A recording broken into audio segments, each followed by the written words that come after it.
A very good afternoon, and thanks for clicking on to the 33rd edition of the Global Weather and Climate Report, the weekly look back at the extremes going on around the planet. And I start off today's video by looking at the once record-breaking Cyclone Freddy. Here is a video clip captured by NASA.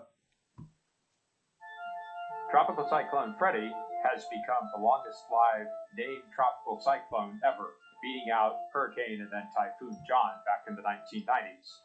Freddy formed between Indonesia and Australia and then headed nearly straight west. Its intensity fluctuated, but at one point became the first Category 5 tropical cyclone in 2023. Freddy was so long-lived because the ocean during its entire track was very warm, and because steering currents over the vast expanses of the Indian Ocean took it pretty much straight east to west. After crossing the Indian Ocean, Freddy crashed into Madagascar, causing a lot of damage, and then continued and made landfall in Mozambique, where it caused additional damage due to flooding and landslides. By the time it got to Mozambique, the steering currents in the atmosphere had decreased, so Freddy sort of wandered around back over the Mozambique Channel, almost back to Madagascar. Then it re-strengthened and made another landfall in Mozambique, where it caused additional damage and fatalities. The iMerge precipitation data set lets us monitor the rainfall that Freddy and other systems produce, no matter where it happens, over land or over ocean. So that was a video captured, or courtesy, should I say, of NASA Atmosphere. That is of their Twitter handle. So thanks for clicking on to today's video. A lot of things going on around the world at the moment, and this is, of course, your each and every Sunday we look at the extremes that have taken place across the world.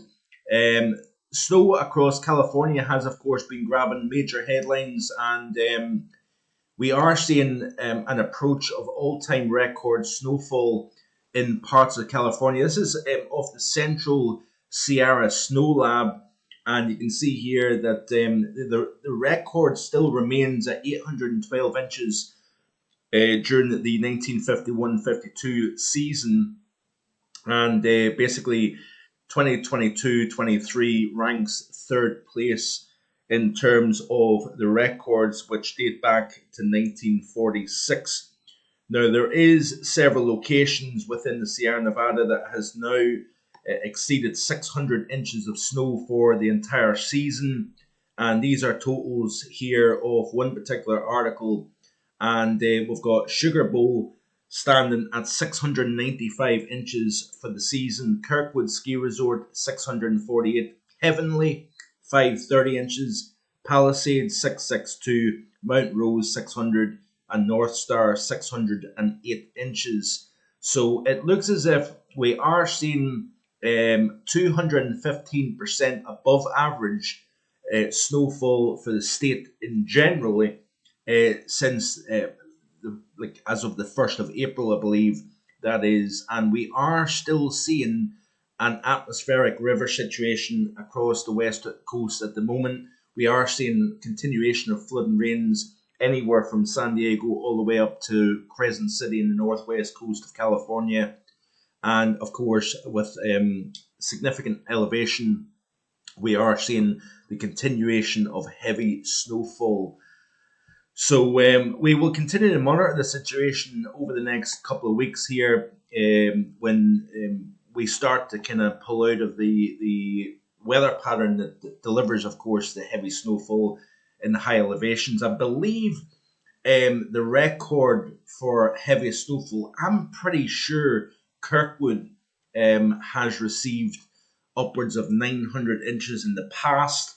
And I do have a weather book by, I can't remember the author's name. It's Christopher somebody anyway. I do apologise for not remembering that. But it's extreme weather, and it looks at California snowfall as well as parts of the western United States.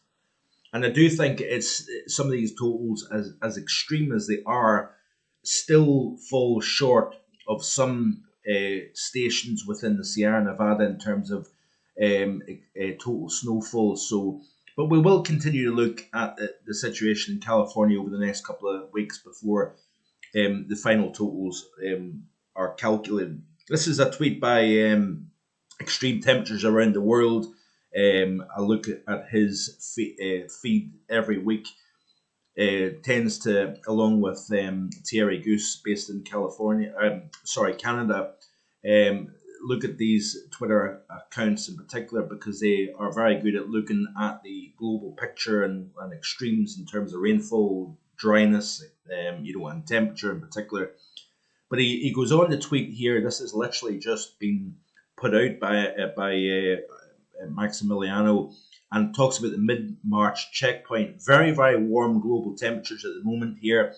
I know people are going to get a little bit upset if you're a believer in the cyclical nature of Earth's climate as opposed to man-made driven. But certainly, I'm only the delivering the news. I'm not actually saying anything other than that.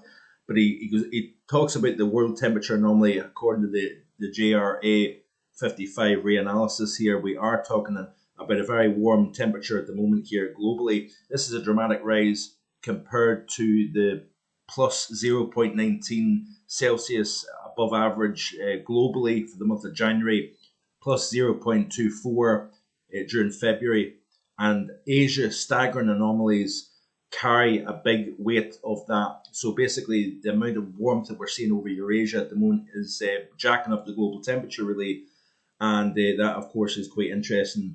And it says that this month is near March 2016, which ended 0.62 Celsius above average, so over half a degree above average back in March 2016. It'll be interesting to see how this month overall pans out. So this is a closer look at the reanalysis chart here. This is actually provided by Dr. Ryan Murray.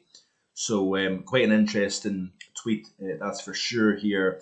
And I also noticed a tweet there by a chap based in Finland that the sea surface temperature globally, so this is Mika, based in Finland, I believe, and he goes on to say that the global sea surface temperatures just reached uncharted territory in the modern records and likely much longer.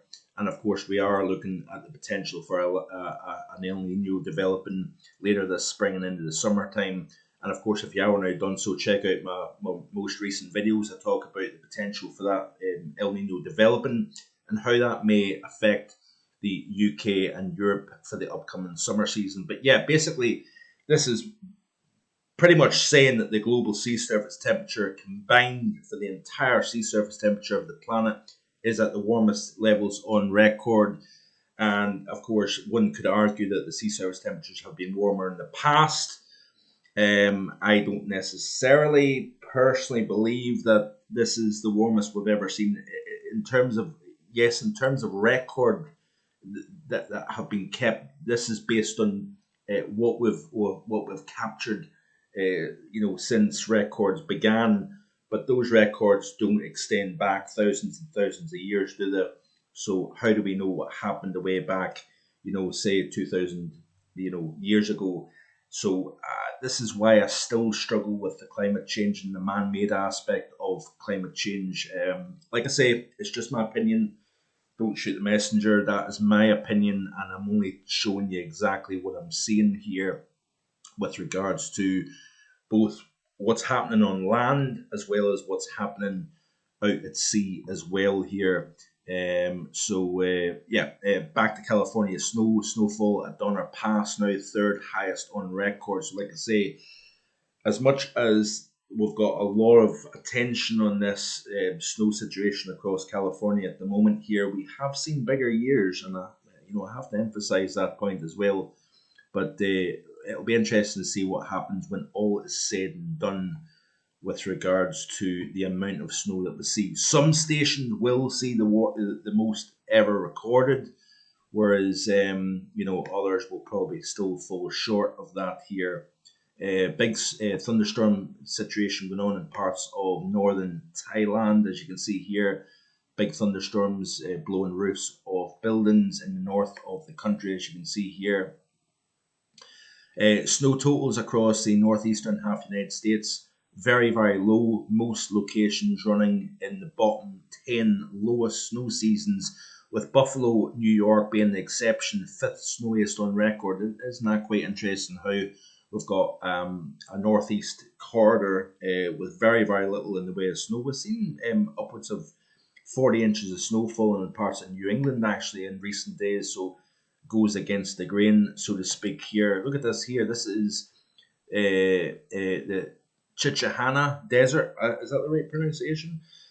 Snow covering the cactuses out in the desert here of South Texas and even into Mexico. Just 2 weeks ago, we had the earliest 40 Celsius on record in this region here. So just basically the story of the winter so far.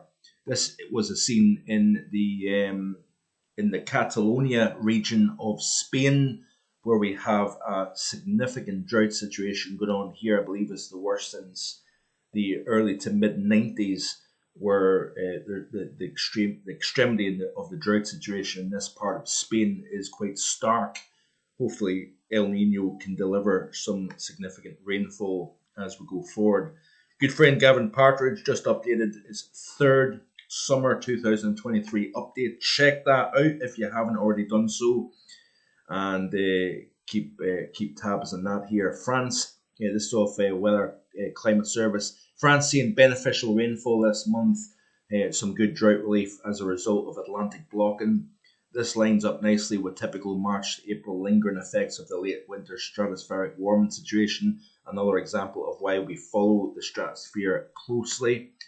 This was a scene from, where is this from? Big Bear in California. 16 meters of snow.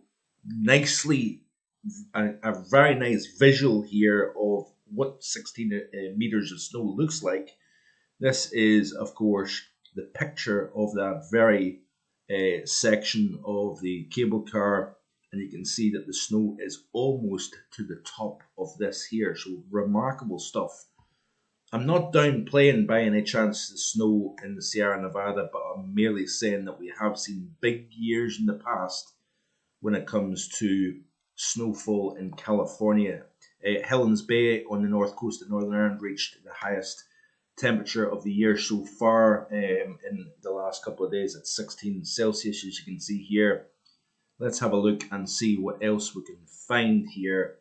Let's go to Thierry Goose and see what his tweets are showing here before, as per usual, I run out of time. So let's see what he says here. So, of course, temperatures in parts of Australia, brutal, 43, 44 Celsius, as you can see here. Some very warm temperatures across parts of British Columbia after all the big snows that we've seen of late. We can see here Oymyakon in Siberia, by the way, recording a temperature of minus 0.5 Celsius, actually some record-breaking warm temperatures, 33 Celsius above average in this part of Siberia, which is quite interesting to see. Some very warm temperatures in parts of southern France, northern Spain. We're seeing temperatures as high as 29 in San Sebastian in Basque country, and that is pretty significant. Temperatures, of course. We've seen record-breaking temperatures in Senegal, Madam reaching 46.4 record for the month of February. We're also seeing a record early first bloom in Tokyo. So that's quite interesting. Of course, looking at the snow in California as usual, heat across parts of Argentina, as you can see. Let me see if we can see anything else of interest for you before I close off. But lots of things going on around the planet, of course, at the moment. Let's go to his actual direct Twitter handle here, and we can see what's going on with regards to this here. I think I've covered most things for now. Minus 43, by the way, Fahrenheit recorded at Peters Sink in Utah, and that's very significant for the month of March. So yeah, no doubt I've probably missed stuff, and I do apologize for that. But yeah, so I think that's it for today, to be honest with you. Thanks for watching. I do appreciate it. I will be back, of course, next Sunday with the 30